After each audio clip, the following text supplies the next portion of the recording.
Hola, buenas tardes. Mi nombre es Alan Aragón Muñoz. Soy estudiante de la carrera de licenciatura en Pedagogía. Actualmente estoy cursando el tercer cuatrimestre. A mí me tocó el tema de la crisis de la atención y la enfoxicación en la práctica docente. Esos dos temas abarcaremos lo que es, qué efectos trae la educación, cuáles neurotransmisores van involucrados y cómo se pueden frenar o las estrategias para que no ocurran. Pero primero empezamos definiendo qué es la crisis de la atención. Bueno, pues la crisis de atención más que nada es la pérdida generalizada de la capacidad humana para concentrarse de forma profunda. Eso nos quiere entender que la persona, como se puede notar aquí, no se puede concentrar en un solo tema, piensa mucho, este, y su cabeza es como un revuelo. Si no se llega a tener la crisis de atención, nos puede perjudicar mucho, ya que esto provoca un bajo rendimiento académico, frustración ante textos largos o complejos, y mayores dificultades para los docentes al intentar mantener las clases dinámicas y significativas. ¿Qué efectos puede traer en la educación? Bueno, en tres efectos que puede traer la educación sería uno, menor retención. Esto significa que cuesta más fijarse en datos nuevos a la memoria a largo plazo. El número dos sería el poco nivel de lectura. Se dificulta el análisis de libros o documentos extensos, ya que no hay una tipo concentración que lo pueda ayudar. El número 3 sería básicamente rechazo al ritmo escolar. En el aula tradicional parece muy lenta frente al estímulo digital. Como se puede notar aquí en la imagen, el niño está como muy hiperactivo porque todo le parece muy lento y quiere sentir la misma sensación que le dio el estímulo, que es la pantalla digital. Ahora, digamos, ¿qué neurotransmisores están aquí presentes en esto? Bueno, pues los neurotransmisores que están más presentes en ese tipo de situaciones, que es la crisis de la tensión, es la dopamina y la noradrenalina, que estas cuando sus niveles están desregulados, que no hay una, como decir, como una tipo firmeza o que no están equilibrados, esto lo que hace es que disminuye drásticamente la capacidad de filtrar estímulos, planificar y sostener la concentración. Esto está muy arraigado a lo que se llamaría el famoso TDAH. ¿Qué es el TDAH? El TDAH es el trastorno de déficit de atención con hiperactividad. Ahora veamos qué estrategias o cuáles son las formas que provoca esto. O sea, como qué podemos hacer para que se frene, se puede decir. Bueno, pues pone aquí que para frenar una crisis de atención provocado por excesos de estímulos y pantallas, es clave modificar el entorno digital. Entrenar la concentración como un hábito diario y cuidar el bienestar físico con las siguientes estrategias o planificaciones que se llevaron a cabo. Uno sería apagar las notificaciones. Eso significa que silenciar tanto redes sociales, apps que no sean urgentes y evitar interrupciones constantes. Esto ya sería el celular, apagarlo, poner en modo avión o simplemente como quitarle el sonido como se puede hacer aquí. Dos, alejarte del teléfono, poner el celular fuera del alcance de la vista o alcance mientras trabajas y estudias. Esto se puede dar mucho más que nada en el ámbito educativo, ya que lo que se busca es que si quiere una más concentración, que sea la capacidad de nosotros poder estudiar sin necesidad de tener el celular al lado, o mínimo si está, es para repasar información que ya hemos tenido. El otro sería bloquear accesos. Es usar bloqueadores de aplicaciones para evitar que nos distraigamos y que la concentración sea más alta. Esto se puede hacer con programas que ya existen o al momento de instalar el celular tiene opciones de que sea bloquear acceso. El otro sería espacios sin pantallas. Esto significa crear zonas o momentos del día totalmente libres de tecnología, ya sea tanto como se muestra aquí, como celulares, laptops, pantallas o dispositivos de música, sea como smartwatch, se puede decir. Bueno, ahora que ya vimos eso a fondo, ahora abarquemos el segundo tema, que es la infoxicación en la práctica docente.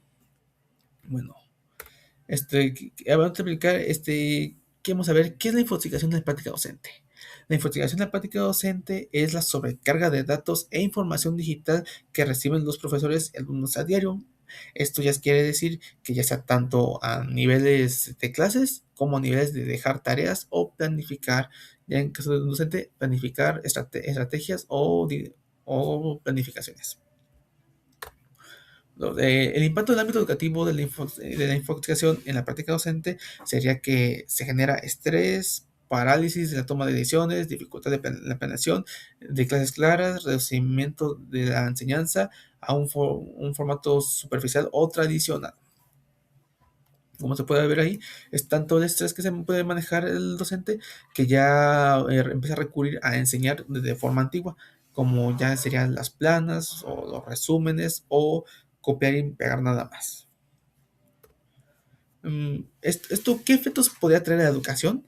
Bueno, los efectos que puede traer la educación sería la fatiga mental, el exceso de notificaciones, artículos, corrientes pedagógicas que causa agobio, ansiedad y desgaste emocional. Esto quiere decir que es tanta la información que el docente no puede llegar a como decir, como concentrarse o aferrarse a ella bien por tanto exceso que hay pues sí, de todo lo que artículos que tiene que aprenderse, las corrientes, las teorías, todo lo que hay.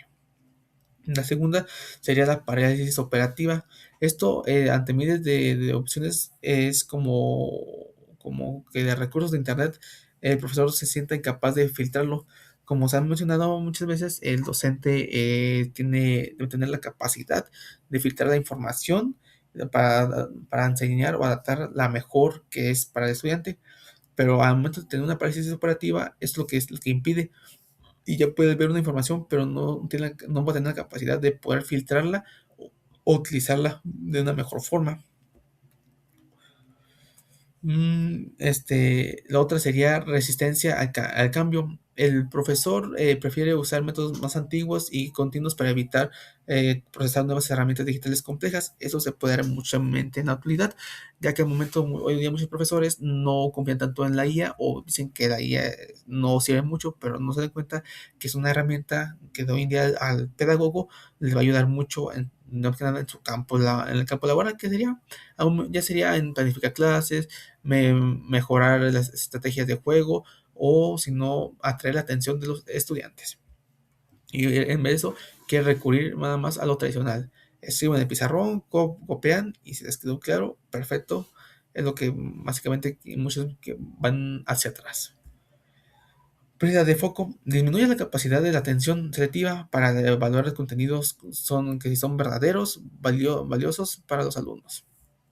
Esto quiere decir que ya la información que uno como docente debe tener clara para que sea mejor, ya empieza a perder ese foco o eso que le da noción de decir esta información es buena, mala o no mala. Ya ahora todo le parece como toda la información es como si estuviera leyendo un periódico, ya no sabría cómo unificarla entre la buena y la mala, solamente me la daría, aunque ya después se daría cuenta que es mala, pero al momento la dio. Ahora hablaremos de qué neurotransmisores implican en esta infoxicación al docente. Bueno, pues en la práctica docente la infoxicación altera gravemente el equilibrio químico cerebral, involucrado principalmente estos neurotransmisores. Uno sería el cortisol, que el cortisol es la hormona del estrés, que lo que hace es que cuando hay un grave desequilibrio cerebral, la actividad reactiva es lo que es reactiva emocional negativa ante conflictos en el aula. Eso se puede dar mucho notar al momento de que hay un conflicto en el aula, en vez de que el docente hable con el alumno de forma de diálogo coherente, así sin necesidad de alterarse, no hay esa comprensión. Simplemente el docente se altera y empieza con alzar la voz y no llegar a un acuerdo. La segunda sería la dopamina, que esta dopamina sería como el agotamiento del circuito de recompensas. Eso significa que sufre el síndrome de Brown y pérdida de la ocasión. Que si se preguntan qué es el síndrome de Bourne, el síndrome de Bourne, o más bien dicho, es como un síndrome de trabajo, o mejor dicho, también muchos conocen como síndrome de trabajo quemado, que esto es un estado de agotamiento físico, mental y emocional, causado por el estrés laboral, como que no se ha manejado bien. O sea, eso es como que un cúmulo de tres factores que no se puede manejar correctamente. Y la pérdida de la vocación, que ya el docente ya se desesperó porque los alumnos no aprenden bien o no escriben claro las materias, y lo que hace es de que el docente se desespera y ya se queda por rendir, se puede decir. Ahora la siguiente es la noradrenalina, que la noradrenalina es la sustancia de la atención. Esto quiere decir que al momento que hay un desequilibrio, el docente sufre una incapacidad para priorizar contenidos curriculares esenciales. Eso, como mencionamos, en uno de los efectos, que al momento de que sufre, el docente no puede separar material bueno que es un aprendizaje al material que no sea tanto un aprendizaje significativo, sino ya se confundirían los dos y simplemente daría todo al estudiante, y el estudiante si se confundiría más de lo que está en entender un tema, se puede decir así. El siguiente sería el glutamato, que el glutamato es como la exotización cognitiva, que cuando, como dijimos, cuando hay un desequilibrio, lo que ocurre es una dificultad extrema para tener o procesar nuevas normativas educativas. Esto quiere referirse mucho a lo que es la nueva escuela mexicana o los nuevos programas educativos que se están empezando a implementar hoy en día. Y la última sería la serotonina, que la serotonina es la desregulación del estado de ánimo. Esto quiere decir que al ver una desregulación de este neurotransmisor o de un desequilibrio, lo que provocaría sería la ansiedad, el insomnio y la desconexión empática con los estudiantes. Esto se puede dar mucho en maestros que al momento de querer empatizar con un alumno o darle chance de entregar un trabajo, ya sea físico, que se olvidó el alumno que tuvo una emergencia, en vez de decirle, bueno, mira, te doy chance, aunque valga menos, el docente ya está en su postura rígida y no deja entregar nada, y lo que pasa es que el alumno sufre un estrés él también. ¿Pero es por qué? Porque la serotonina del docente se tuvo un desequilibrio, y lo que provocó es que ya no sea tan empático, que ya sea más rígido a sus normas. Ahora hablemos de las estrategias con las cuales se puede lograr evitar este tipo de efectos que causa.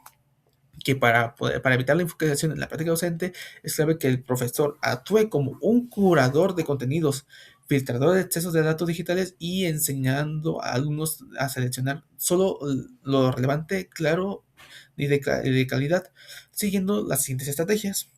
Número uno es la simplificación de materiales.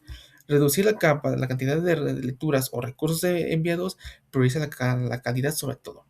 O sea, esto significa que en vez de tener mucha información, el docente tiene que priorizar lo importante, aunque sea poco, pero que sea significativo. Que, que aunque sea poquito, pero que deje un aprendizaje mayor al estudiante, que en vez de tener mucho y que eso lo revuelva más. Modularización de la información. Esto quiere decir que es entregar los textos o contenidos por bloques pequeños y secuenciales para no abrumar al estudiante. Esto se puede dar a entender en que en vez de dar un bloque completo de muchas hojas, le podemos dar solo una hoja donde venga lo más relevante y lo que el mayor le va a ayudar a su aprendizaje. Y el último sería fomentar el pensamiento crítico. Esto es un factor que yo diría que es como lo más importante, ya que fomentar el pensamiento crítico está enseñando a cuestionar el origen de datos, distinguir hechos de opiniones y detectar sesgos. Esto es lo más importante, se puede decir, como en el ámbito educativo, ya que los estudiantes hoy en día no se fijan tanto en qué información es buena, porque dónde viene, ya más copian y pegan. Al tener un pensamiento crítico, le está enseñando a cómo que él pueda preguntarse, ¿será la información correcta? ¿Puedo buscar más? ¿Habrá más diferentes fuentes? O a lo mejor dicho, la que estoy escribiendo, ¿de verdad me está sirviendo para mi aprendizaje? Eso sería como base a fomentar el pensamiento crítico. Bueno, esto sería todo de mi parte. Esperemos que les haya gustado el video. Espero poder resolver algunas dudas. Y si les gustó, pues esperemos que lo utilicen para sus futuras clases.